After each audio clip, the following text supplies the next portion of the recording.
السلام علیکم دوستو، اسلام سے پہلے کا ایک واقعہ خاص طور پر قابل ذکر ہے۔ 6 صدی عیسوی کے درمیان یمن کا رئیس ایک شخص ابرہہ نامی تھا۔ ابرہہ عیسائی مذہب کا ماننے والا تھا اور حبش کی عیسائی سلطنت کے ماتحت تھا۔ ابرہہ کو عیسائی مذہب کی اشاعت کا بڑا خیال تھا، چنانچہ اس نے اپنے دارالسلطنت صنعا میں ایک عالیشان گرجا گھر تعمیر کرایا اور عرب والوں کو ترغیب دی کہ وہ خانہ کعبہ کا حج اور طواف کرنے کی بجائے اس گرجا کا حج اور طواف کیا کرے۔ ابرہہ کا مقصد یہ تھا کہ اس طرح عرب کے لوگوں کو عیسائی بنا لیا جائے گا۔ عرب کے اکثر قبیلوں نے ابرہہ کا یہ حکم ماننے سے انکار کر دیا۔ اس سے وہ جل گیا اور اس نے سوچا کہ کیوں نہ خانہ کعبہ کو مسمار کر کے قصہ ہی ختم کر دیا جائے۔ چنانچہ وہ بہت بڑے لشکر کے ساتھ، جس میں 13 ہاتھی بھی تھے، کعبہ کو مسمار کرنے کے لیے چلا۔ ابرہہ کا لشکر جب مکہ کے قریب پہنچا تو لشکر والوں نے مکہ والوں کا بہت سارا سامان لوٹ لیا، جس میں ہمارے نبی صلی اللہ علیہ وآلہ وسلم کے دادا سردار مکہ حضرت عبد المطلب کے 200 اونٹ بھی تھے۔ عبد المطلب لشکرگاہ میں ابرہہ کے پاس پہنچے۔ ابرہہ نے ان کی بڑی تعظیم کی اور اپنے برابر میں بٹھایا اور پھر آنے کی وجہ پوچھی۔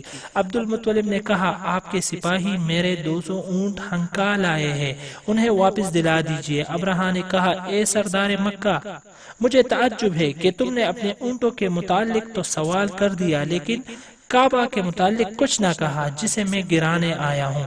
عبد المطلب نے جواب دیا، اے بادشاہ، میں تو اونٹوں کا مالک ہوں، لہٰذا مجھے ان کی فکر ہوئی، جو کعبے کا مالک ہے وہ اس کا انتظام کر لے گا۔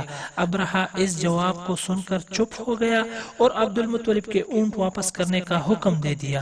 ابرہہ کے پاس سے لوٹ کر حضرت عبد المطلب کعبہ میں گئے اور اس کا حلقہ پکڑ کر اللہ تعالیٰ سے اس کی حفاظت کی دعا مانگی، اور پھر سب مکہ والوں کو لے کر آس پاس کی پہاڑیوں میں چھپ گئے۔ اللہ تعالیٰ نے عبد المطلب کی دعا قبول فرمائی۔